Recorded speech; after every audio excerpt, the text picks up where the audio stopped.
ปลาโอ้มาเบิ่งโอ้เริ่มใหญ่แล้วเห็นป่ะ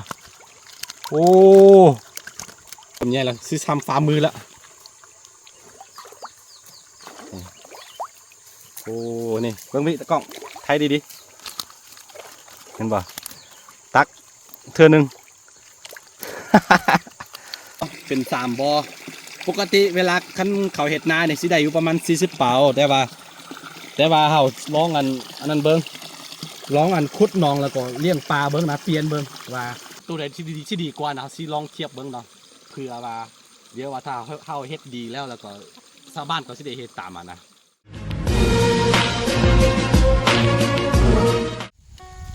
สบายดีทุกคนยินดีต้อนรับเข้าสู่ช่องอาคาน้อยบรรยากาศแรงๆคือตอนนี้เราสิไปให้อาหารปลานี่คือฮัมเดินเนาะฮัมออนเนาะเราสิไปให้มันแล้วก็เฮามื้อนี้เราสิเบิ่งว่าปลาของเฮา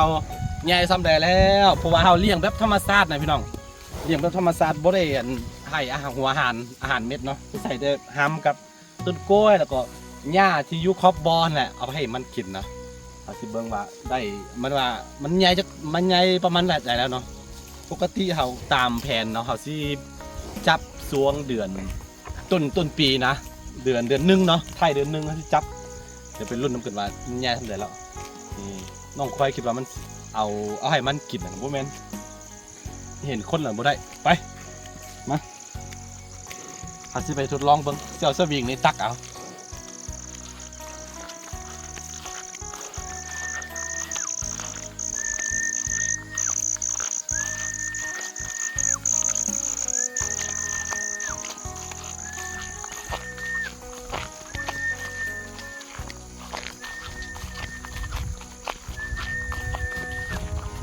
หลายคนสงสัยว่าเวลาให้อาหาร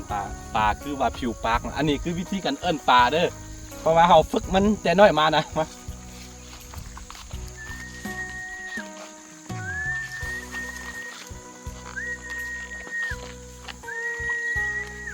เบิ่งขึ้นปลา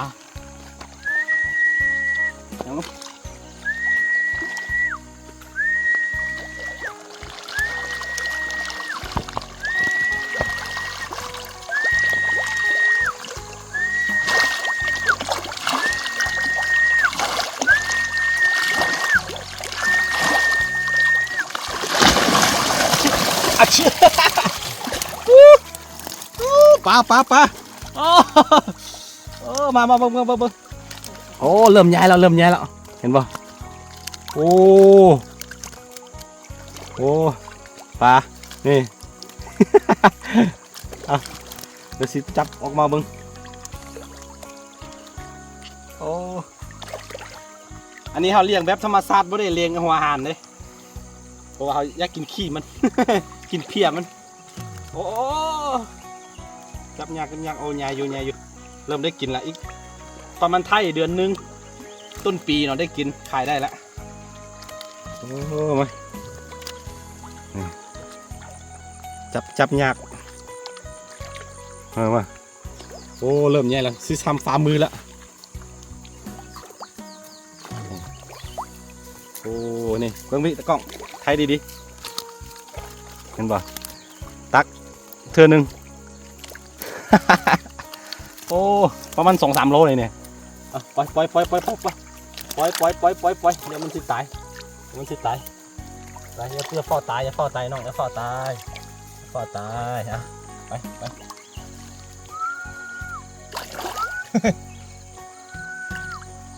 โอ้เริ่มได้กินแล้วอดทนนิดนึง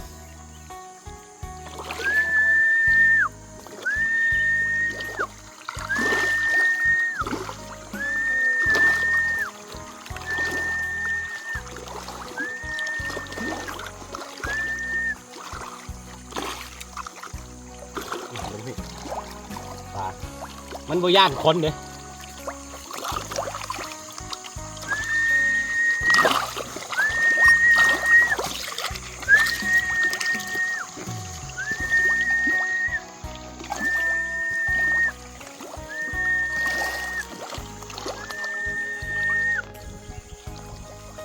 ตามเขาสังเกตเบิ่งจากกันเขาประสบการณ์เขาเลี้ยงมาเนาะ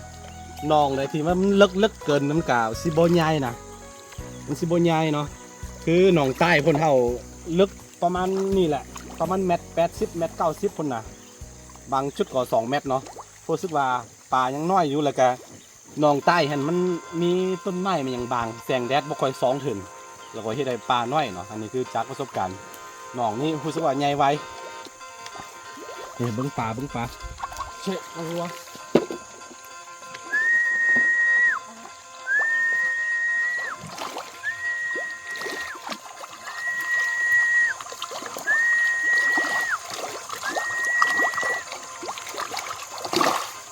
เขาเลี้ยงแบบธรรมชาติแล้วก็ปลามันจะอันนั้นจะแซ่บเนาะเนื้อมันจะแซ่บหนาแน่นๆแล้วก็ไปขายตลาดก็จะแพงกว่าปลาที่เขาเลี้ยงแบบใช้ให้อาหารเม็ด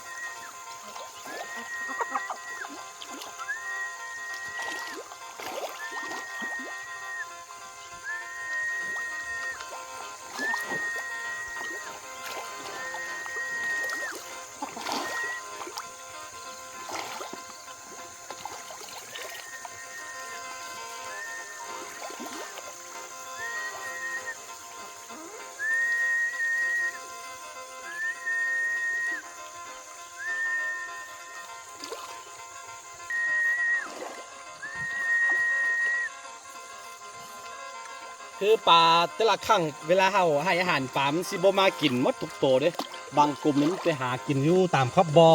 เนื่องจากว่าเราเอาต้นกล้วยใบกล้วยมันยังวางไว้ตามหรือว่าขอบบ่อนี่เต็มเนาะก็เลยว่ามันสิบ่มากินมีแต่บางกลุ่มมากินบางกลุ่มนี่หากินเองได้นะมันบ่สนเจ้าของละน้องนี่เราปล่อยไปประมาณ 3,000 ตัวเด้อ 3,000 ตัวคือปกติเนาะปกติเวลาอันนี้จะเป็นหน้าเกาได้เวลาเขาเห็ดนานี่จะได้เข้าอยู่ประมาณ40 เป่านะเป่า1ตัวเป่า50 โลเนาะ4 เดี๋ยวประมาณเกือบ2 ตันพุ่นนะเดี๋ยวว่าเขามาเห็ดหนองมดนี่เดี๋ยวซีลองเบิ่งว่าการเลี้ยงเห็ดนากับการเลี้ยงปลาในตัวใดซีดีกว่านะเขาจะลองเบิ่งเพราะว่าเขาขี้คร้านเห็ดนาอยู่แล้วก็เลยว่าจกหนองมดเนาะ3 หนองปกติข้าวนานี่สิได้ประมาณ40 เป่าอย่างที่บอกไปเนาะ40 เป่าหนึ่ง50 โลหั่นน่ะ50 โลก็ประมาณได้2 ตันเนี่ยมีปลาตัวนึงปนเข้ามาไม่รู้ว่าปลาเนี่ยสีเห็นบ่ไอ้กล้องโอ้ยหายน่าจะเป็นปลาทับทิมบ่ดิเห็นบ่พุ่นแดงๆนะสีชมพูเห็นบ่หั่นน่ะ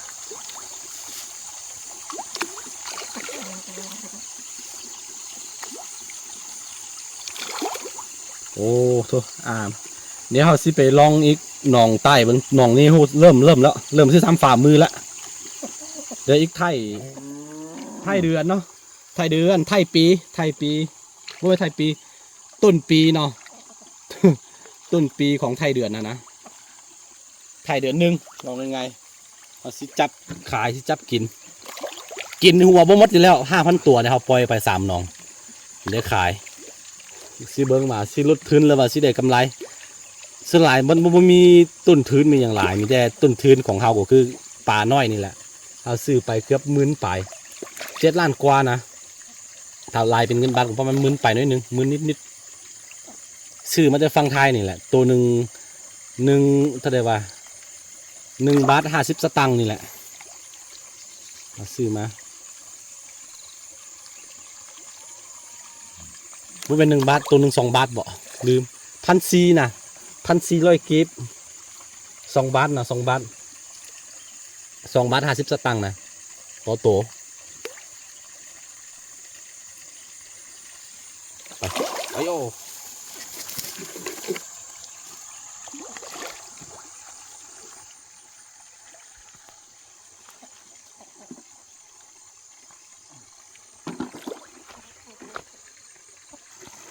นี่มันสิมีน้ำระบบน้ำแบบนั้น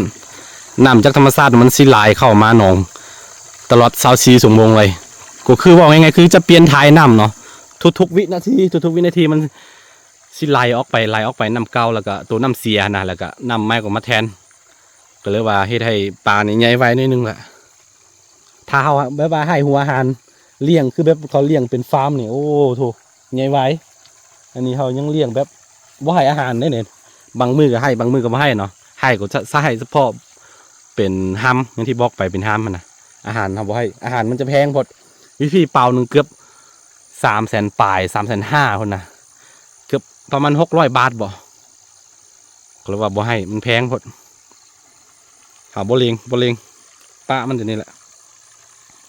หลายคนถามมาคือบ่เฮ็ดคอกให้น้องงัวน้องควายมีเด้อนี่เพิ่นฝากนั่น2 คอกมันจะเป็นคอกงัวคอกควายช่วงนี้ได้มาประจำพี่เลยนี่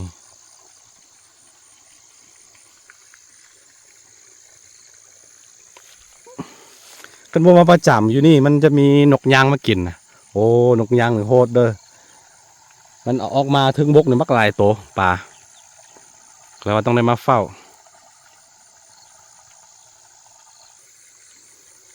ส่วนฝั่งนี้จะเป็นบอนที่เลี้ยงงัวเลี้ยงควายเนาะที่เห็นแดงๆมันจะเป็นเส้นทางงัวเลยเห็นปะเส้นทางงัวเส้นทางควายคือขั้นผู้ใดสิปลูกหญ้าเลี้ยงเนาะเขาแนะนำให้ปลูกหญ้าสักประเภทที่เป็นต้นใหญ่นะบนแนะนำให้ปลูกโรซี่เนาะสำหรับอันน้องงัวน้องควายมันเวลามันเหยียบตายหมดแต่ว่าถ้าแบบสิเลี้ยงแบบปลูกแบบว่าเขาเกี่ยวเอาในดี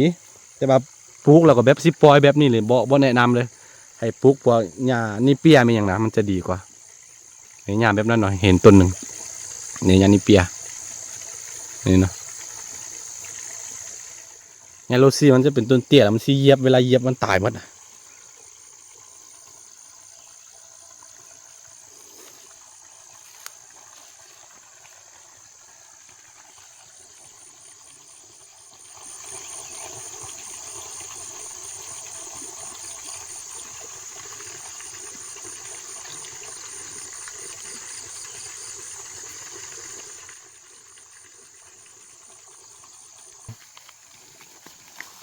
โอเคเฮาสิไปน้องใต้2น้องกันอีกเนาะเฮาสิลองเบิ่งว่ามันสิใหญ่ซ้ำพร้อมกันบ่ย่านมันสิแตกไส้นะเพราะว่าทั้งอย่างที่บอกไปน้องใต้มันจะลึกแล้วก็ส่วนหลายมันจะหากินเองแล้วก็เสียดายคือกันปลานี่เฮาปล่อยไปน้องละ1,000 ตัวแต่ช่วงหน้าฝนหั่นนะมีเทื่อนึงน้ำท่วมเนาะน้ำท่วมแล้วก็มันน้ำล้นนะบ่แน่ใจว่ามันออกไปเท่าใดแต่ว่ายังอยู่มา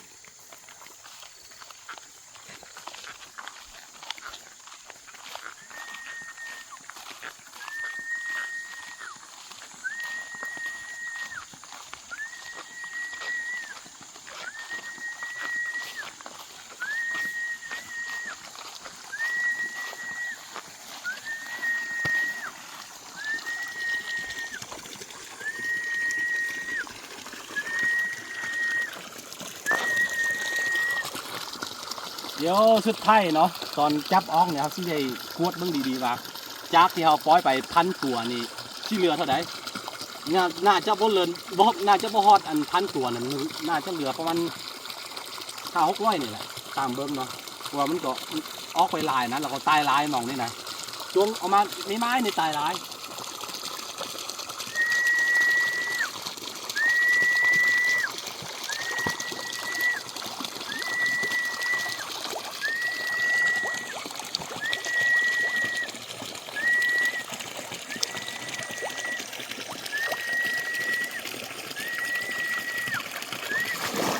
เอาบ่ได้ น้องนี่มันน่าจะย่าน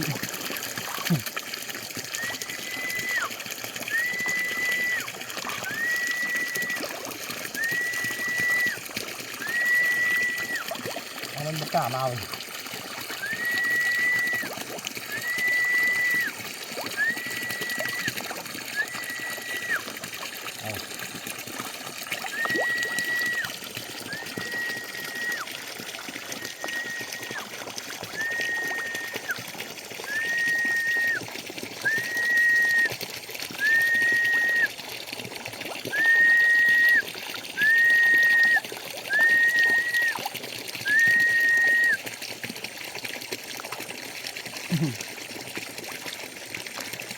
คุณมันจะอยู่กลางคนมัด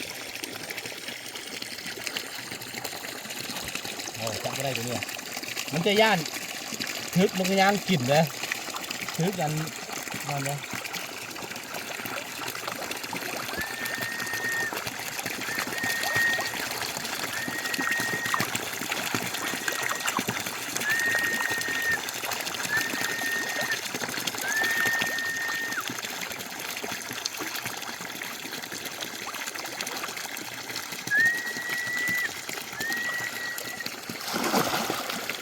ไม่ได้ยับยากแต่ใส่ของมันน่าจะบ่แตกต่างกันหลายเนาะหนึ่งจะว่าความพอยพร้อมเดียวกันเด้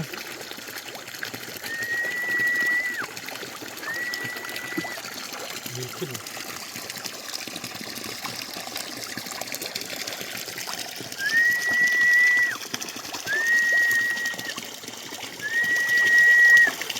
ตัวนี้จับยากนิดนึงมันลึกเนี่ยเข้าไปไม่ได้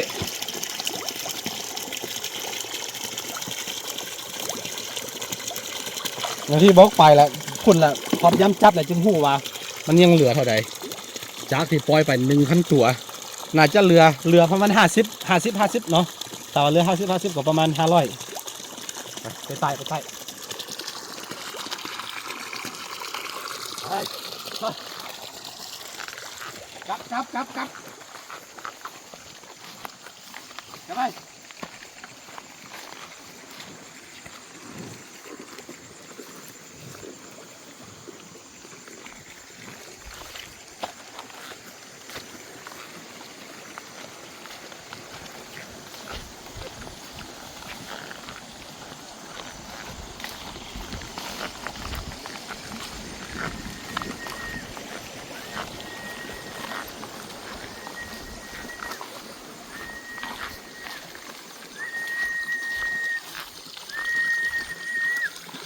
สองน้องนี่ค่อนข้างมันลึกนะลึกแล้วก็นี่มันมีอันนี้เขาก็เลยตัดขึ้นแล้วจ้ะมันแสงแดดบ่ค่อยส่องถึงได้ที่ได้ปลามันน้อยนิดนึง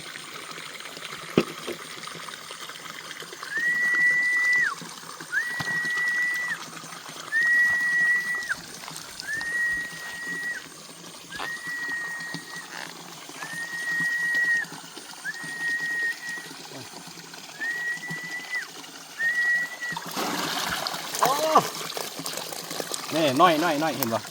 ก็มันก็บ่น้อยบันไดธรรมดา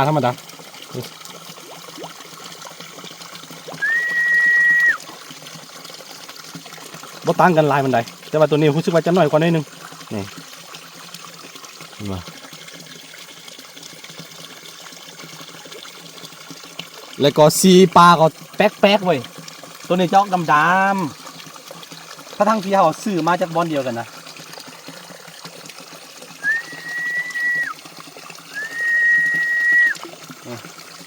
อีกประมาณสูตอนนั้นต้นปีเนาะตอนท้ายเดือนหนึ่งนี่น่าจะ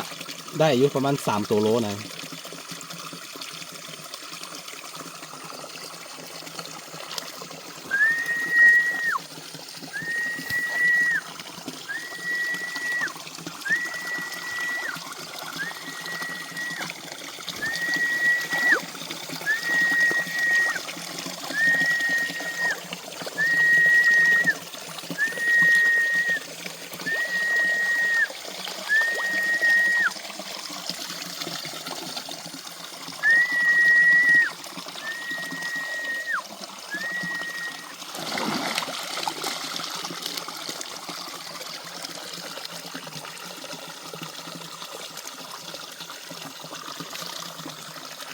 น้องนี่มันแตกไส้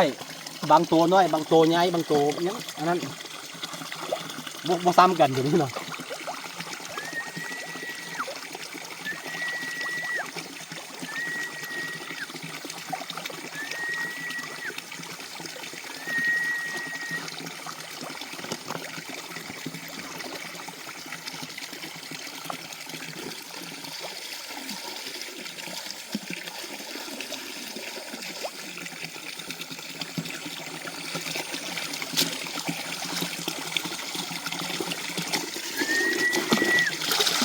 อย่างที่เขาบอกไปแต่ต้นคลิปเนาะว่าปกติตัวนี้จะเป็นทีนาเก่าของชาวบ้านเนาะตอนเขาซื้อมาจากทีนาเก่าเขาก็มาขุดบ่อเป็น3บ่อปกติเวลาคันเขาเฮ็ดนาเนี่ยสิได้อยู่ประมาณ40เป๋าแต่ว่าเขาลองอันนั้นเบิ่งลองอันขุดหนองแล้วก็เลี้ยงปลาเบิ่งนะเปลี่ยนเบิ่งว่าปกติเนาะได้40เป๋านะข้าวเนาะเขาเปลือก40เป๋าเนี่ยตกอยู่ประมาณเนาะข้าวประมาณ2ต้น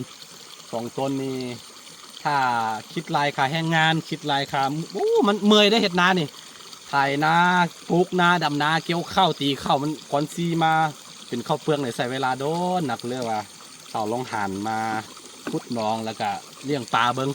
เดี๋ยวว่ามันตัวใดที่ดีกว่านะซีลองเทียบเบิ้งเนาะเพื่อว่าเดี๋ยวว่าถ้าเขาเฮ็ดดีแล้วก็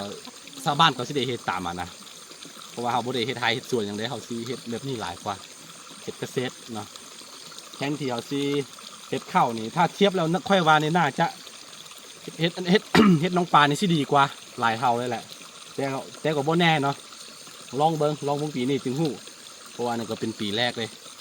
ปีแรกเฮาขุดหนองนี่ก็หมดไปประมาณ 30,000 บาท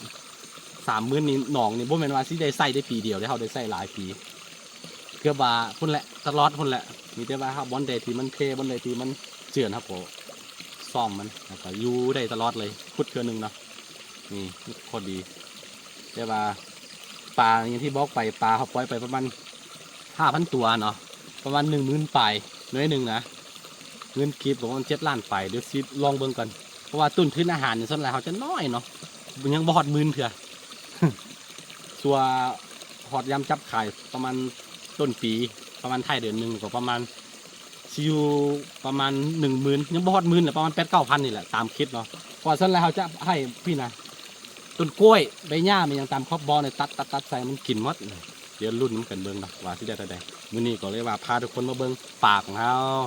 มีทุกอย่างเดี๋ยวอีก 3-4 ปีข้างหน้านี้มีมักไม้เต็มนี่เนาะรุ่นมันกันโอเคไว้เจอกันในคลิปหน้าทุกคนสบายดี